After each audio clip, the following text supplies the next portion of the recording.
एक बार जब धान की रोपाई चल रही थी, सभी तैयार होकर खेतों की तरफ जाने लगे। मैं जा रहा हूँ खेत पर, तुम बाद में आ जाना खाना लेके। और भाग्यवान जरा लस्सी भी लेती आना थोड़ा सा। ठीक है, आप जाइए, मैं ले आऊंगी।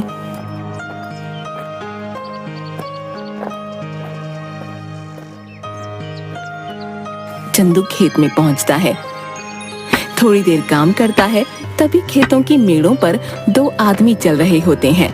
उनमें से एक आदमी छाता लेकर चल रहा होता है, जमींदार करोड़ी मल और उनका मुंशी बाबूलाल।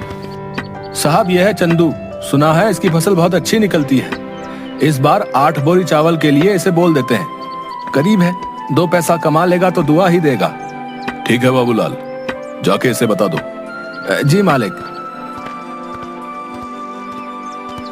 अरे ओ चंदू, सुन तो। क्या बात है बाबूलाल भाई? जमींदार साहब तुझसे मिलना चाहते हैं। मुझसे मिलना चाहते हैं? क्यों? अरे वो तेरी फसल खरीदना चाहते हैं, जा जल्दी जा। जी जमींदार साहब। आओ चंदू आओ, सुना है तुम्हारी फसल बहुत अच्छी होती है। क्या इस बार की फसल तुम हमें बेचना चाहोगे? बाजार के दाम से अच्छा दाम दे दूंगा। ये तो हमारे लिए खुशी की बात है साहब।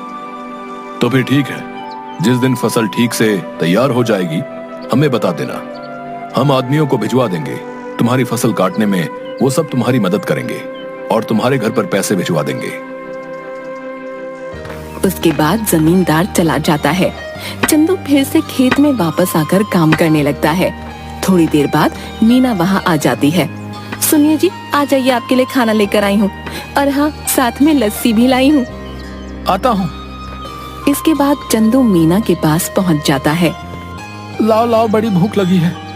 लीजिए। मीना, जमींदार जी आए थे, जानती हो उन्होंने क्या कहा? क्या कहा?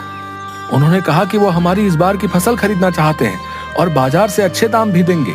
ये तो बड़ी खुशी की बात है। ये सब माता रानी की कृपा से हुआ है। मैं कहती थी ना, एक दिन सब ठीक हो जाएगा। माता रानी करे ऐसा ही हो।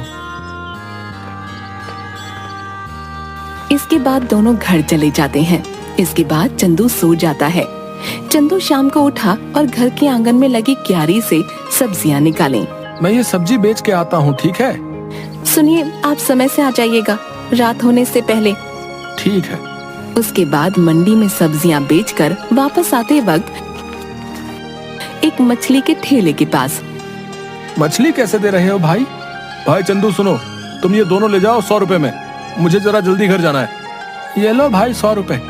आज मीना को कहूंगा मछली के गर्मा गर्म पकौड़े खिला दे। चंदू घर पहुंचा। अरे ओ मीना, कहाँ हो? ये लो मछली। आज पकौड़े खाने का दिल कर रहा है, जरा बना दो। जी हाँ ठीक है, लेकिन पहले आप हाथ मुंह धो लीजिए। इसके बाद मीना मछली पकाने लग गई। अरे वाह, तुम्हारा कोई जवाब नहीं। आहा, क्या पकौड़े बनाए हैं, वाह वाह वाह। इसी तरह कई महीने बीत गए। चंदू के खेतों में सोने की तरह चमकने वाली फसल तैयार हो गई। मीना, मैं खेत में जा रहा हूँ, जमींदार के आदमी पहुँचते ही होंगे। ठीक है। चंदू खेत में गया। चल चंदू, तैयार हो जा, बहुत काम करना बाकी है आज। जमींदार के आदमी वहाँ पहुँच गए। चलिए सब काम पर लग जाते हैं। सेठ ने कहा है जल्दी से सारा काम निपटाकर फसल चंदू के घर पहुंचा देना। सबने मिलकर फसल काटी और 8 बोरियां तैयार कर दी। तभी वहाँ मीना आई। ये क्या, इतनी जल्दी काम भी हो गया? मीना, इसीलिए तो कहते हैं कि एकता में बल है। जो काम मैं अकेला 2 दिन में करता, वो हम 4 लोगों ने मिलकर कुछ ही टाइम में कर दिया। इसके बाद सबने मिलकर बोरियां चंदू के घर तक पहुंचा दी। हम सब कल आके ये बोरियां सेठ के घर ले जाएंगे। चलिए हम चलते हैं। चलो, आज का काम भी खत्म हुआ, बस अब कल का इंतजार है। उसने सारी बोरियां घर में रख दी। तभी आधी रात को चंदू के घर के बाहर कुछ चोर बात करते हुए। सुनो सबके सब, ध्यान से घुसना। अगर हम खाली हाथ लौटे तो सरदार हमें छोड़ेंगे नहीं। सब धीरे धीरे चंदू के घर से सारी बोरियां चुरा कर ले गए। अगली सुबह चंदू की बीवी, सुनिए जी, उठिए ना, देखिए क्या हो गया। क्या हो गया? चंदू उठिए, उठिए ना। क्या बात है भाग्यवान, ऐसा क्या हो गया जो तुमने सारा घर सर पर उठा लिया है? गोदाम से सारी बोरियां चोरी हो गई हैं। क्या चोरी? कहाँ पे? गोदाम में आइए और खुद ही देख लीजिए। हे भगवान, ये क्या हो गया? जमींदार जी के आदमी कभी भी आ सकते हैं। माता रानी, मैंने किसी के साथ कुछ बुरा नहीं किया, फिर भी मेरे साथ ही क्यों? चंदू घर की सीढ़ियों पर बैठ जाता है। चंदू की आंखों से आंसू आ रहे थे। तभी वहां जमींदार के आदमी आ गए। अरे भाई चंदू, बोरियां तैयार है ना? नहीं भाई, कल रात को ही किसी ने अनाज की बोरियां चोरी कर ली हैं। यह क्या कह रहे हैं भाई? जमींदार जी कहीं गुस्सा ना हो जाए। तुम तो उनका गुस्सा जानते हो ना। चलो उनसे बात तो करनी ही पड़ेगी। चलो अब। चंदू बाबूलाल के साथ जमींदार के घर गया। क्या चंदू, तुम सब खाली हाथ क्यों आ रहे हो? जमींदार जी, कल रात को हमारे घर में चोरी हो गई। सुबह देखा तो गोदाम से सारी बोरियां गायब हो चुकी थी। कहीं तुमने किसी और को तो बेहतर दाम के चक्कर में नहीं बेच दी? नहीं जमींदार जी, मैं सच कह रहा हूँ। सेठ जी, एक ही गांव में रहना है हम सब ने। भला झूठ बोल के कितने दिन बच पाऊंगा? ठीक है, लेकिन अगर मुझे पता चला कि तुमने किसी और को दिया है, तब देखना कि मैं क्या करता हूँ। कुछ दिन तक चंदू और मीना दोनों उदास थे।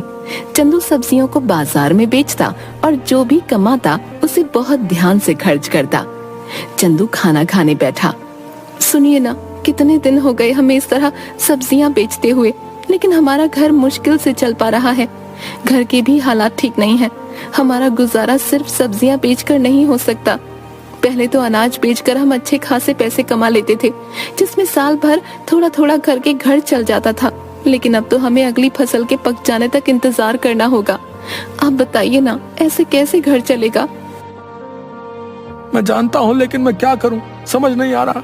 अचानक चंदू थाली में रखा अचार रोटी के साथ खाने लगता है। अरे भाग्यवान, अचार! क्या अचार? क्या मतलब है? मैं आपको अचार की तरह दिखती हूँ? आप मेरे बारे में ये सब सोचते हैं? नहीं भाग्यवान, मैं तो कह रहा था कि हमारी समस्या का समाधान है ये अचार। कैसे? मेरी बात सुनो ध्यान से। तुम अचार बनाना और मैं अचार लोगों के घर जाके बेचूंगा। पहले हम लोगों को अचार का स्वाद चखाएंगे, उन्हें पसंद आया तो वो खरीद लेंगे। अगर पसंद नहीं आया तो? अरे कैसे नहीं आएगा?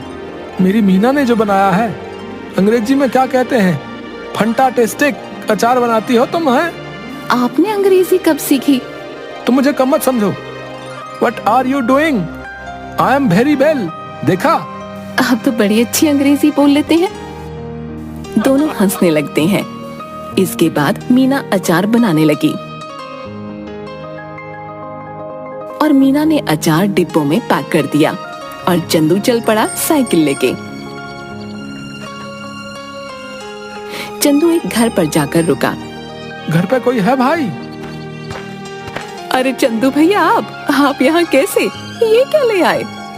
अचार बेचने का काम शुरू किया है, इसीलिए घर घर जाके बेच रहा हूँ। अचार खरीदना चाहेंगी? जरूर, जरा चखाना तो भैया।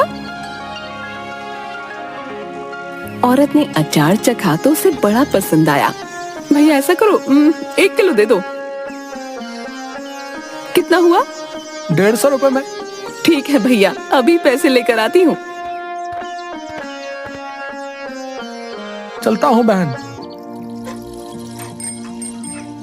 ऐसे करते करते चंदू दूसरे घर गया। रमेश भैया घर पे हो? अरे चंदू, तू कैसा है भाई? और कैसा चल रहा है सब? उस चोरी के बारे में सुनकर बहुत बुरा लगा यार जान के। जाने दो भाई, क्या कर सकते हैं। अच्छा ये बताओ, अचार खरीदते हो बाहर से? हाँ क्यों? मैंने अचार बनाना शुरू किया है। क्या बात है, जरा चखाओ तो। चंदू ने उसे थोड़ा सा चखने को दिया। अरे वाह, किसने बनाया? मीना ने। भाभी को कहना बहुत अच्छा अचार बनाती हैं, बड़ा ही कमाल का। बताओ भाई, खरीदोगे? हाँ भाई, क्यों नहीं, दूसरों से भी तो खरीदता ही हूँ, इससे अच्छा तुमसे ना खरीद लूं। ये बताओ कितने में बेच रहे हो? 150 रुपए किलो। ठीक है भाई, 2 किलो दे दो। चंदू ने पैक करके दे दिया। धीरे धीरे उसका सारा अचार बिक गया। चंदू घर पहुंचा। मीना, आप आ गए। कैसा गया आज का दिन? किसी ने खरीदा कुछ अचार? कुछ तो नहीं खरीदा किसी ने। मैंने कहा था ना, मेरा अचार इतना भी खास नहीं है। आपका विचार ही गलत था इसे बेचने का। पूरी बात तो सुन लो। लोगों ने कुछ नहीं, सब कुछ खरीद लिया। देखो जाकर टोकरी में। मीना टोकरी के पास गई। उसने देखा कि टोकरी तो खाली है, यानी कि सारा का सारा अचार बिक गया। मीना बहुत खुश हुई। अब बस तुम ऐसे ही बनाते रहो और मैं घर घर जाकर बेचता रहूंगा। मैं कहती हूँ ना, आप ऐसा करिए, पास के गांव में भी बेचना शुरू करिए। क्या पता वहाँ के लोगों को थोड़ा बहुत पसंद आ जाए। अब हम जितनी जगह जाकर बेचेंगे उतना ही तो हमारा फायदा होगा ना। कल से आप थोड़ा और अधिक अचार लेकर जाना और दूर दूर के गांव तक भी जाना। ठीक कहा तुमने, मैं ऐसा ही करूंगा। कल से तुम ज्यादा से ज्यादा अचार बनाना शुरू करना। आप एक हफ्ते रुक जाइए।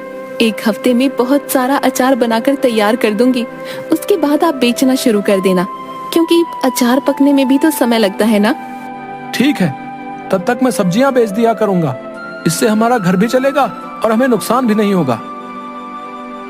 इसके बाद मीना अचार बनाना शुरू कर देती है और कुछ दिनों तक चंदू बाजार में सब्जियां बेचता है। कुछ दिनों में अचार तैयार हो जाता है और चंदू भी बेचना शुरू कर देता है। इस बार चंदू दूर के गांव में जाता है और अचार बेचना शुरू कर देता है। अब धीरे धीरे करके मीना का बनाया हुआ अचार सभी जगह लोकप्रिय हो जाता है। इसके बाद चंदू एक दुकान भी खोल लेता है। अब जो भी ग्राहक आता उसकी दुकान पर ही जाता। एक दिन वहाँ से गुजरते हुए जमींदार जी की नजर चंदू की दुकान पर पड़ी। क्या बात है चंदू, तुम्हारी तो दुकान चल पड़ी। जरा अचार तो चखाना। सुना है तुम्हारी दुकान का अचार सभी को बहुत पसंद आ रहा है। ये तो सबका प्यार है जमींदार साहब। ये लीजिए, आप इसे चख लीजिए।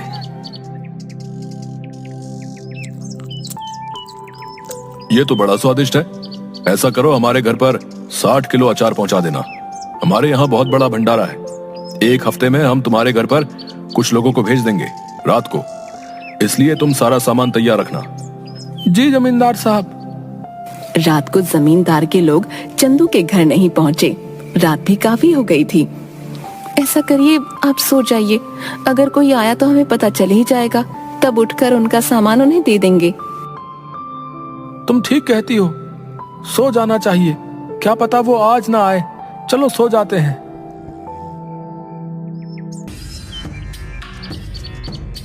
अगले दिन जब चंदू और मीना उठे तो घर में फिर से चोरी हो चुकी थी। इस बार चोरी अचार की हुई थी। सुनिए, घर में फिर से चोरी हो गई है। किसी ने इस बार हमारा रखा हुआ अचार चुरा लिया। चंदू उठा और जाकर अचार जहाँ रखा था वहाँ देखने लगा। मैं जमींदार साहब को बता कर आता हूँ। उन्हें कहीं और से पता चलेगा तो कहीं वो गुस्सा ना हो जाए। ठीक है, आप संभाल लेना सब कुछ इस बार।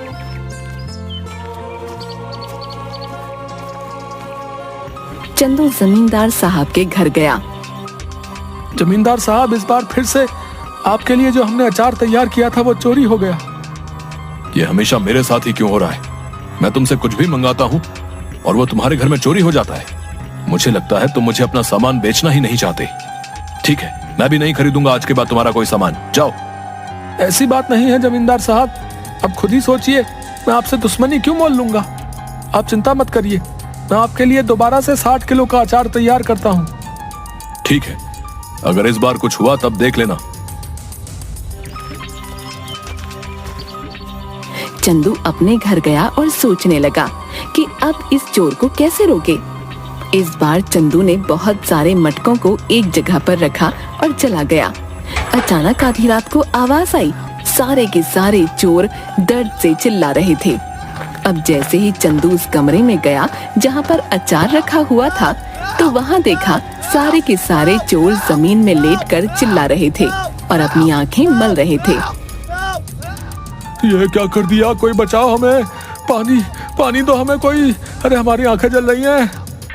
अब आया ना मजा? मेरे घर में जैसे तुम्हें आदत ही पड़ गई है चोरी करने की। क्या मजा आता है तुम्हें ये करके? है इतना दिमाग चोरी में लगाते हो, कुछ और कर लेते ना, अभी तो चैन से अपनी जिंदगी बिता रहे होते।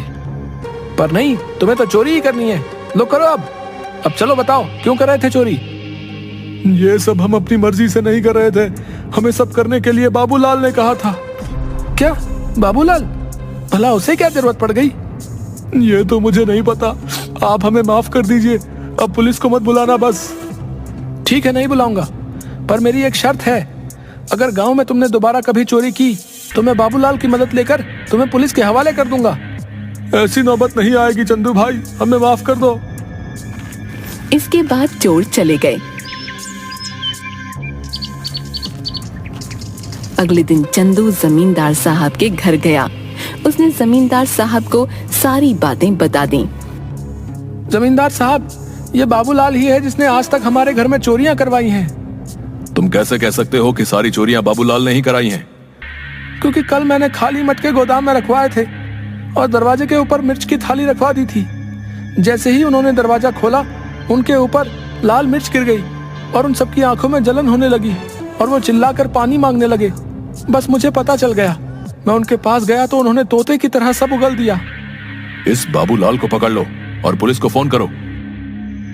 तभी सेठ के आदमी बाबूलाल को पकड़ कर लाते हैं। मुझे माफ कर दीजिए जमींदार साहब, कुछ कीजिए। भला मैं इतने सालों से आपके यहाँ काम पे हूँ, कुछ रहम करिए। मुझसे क्या माफी मांग रहे हो? गलत तो तुमने चंदू के साथ किया है, उससे माफी मांगो जाओ। मुझे माफ कर दो चंदू, मैं आज के बाद कभी ये सब नहीं करूंगा। लालच में मुझसे बहुत बड़ी गलती हो गई। गलती तो तुमसे हुई है, लेकिन तुम्हें छोड़ देना मेरे बस में नहीं। आज तुम्हें छोड़ दूंगा तो कल कोई और चोरी कर लेगा। उनके पास एक सबक जाना चाहिए कि जैसा करोगे वैसा भरोगे। इसलिए मुझसे किसी चीज की उम्मीद मत रखो। तभी तो पुलिस वाले आकर बाबूलाल को गिरफ्तार करके ले जाते हैं। भाइयों, अचार ले आओ। बहुत सारे आदमी अचार के भरे मटके ले आए। ये लीजिए जमींदार साहब, इस बार आपके घर में हमारा सामान आखिरकार पहुंच ही गया। ये लो तुम्हारे पैसे चंदू। तुम सच में ईमानदार और मेहनती किसान हो, हमें तुम पर नाज है। आपका बहुत शुक्रिया सेठ जी। चलिए अब मैं चलता हूँ। इसके बाद चंदू अपने घर लौट गया और इसके बाद से चंदू के घर में कभी कोई चोरी नहीं हुई और चंदू का काम बहुत अच्छे से चलने लगा।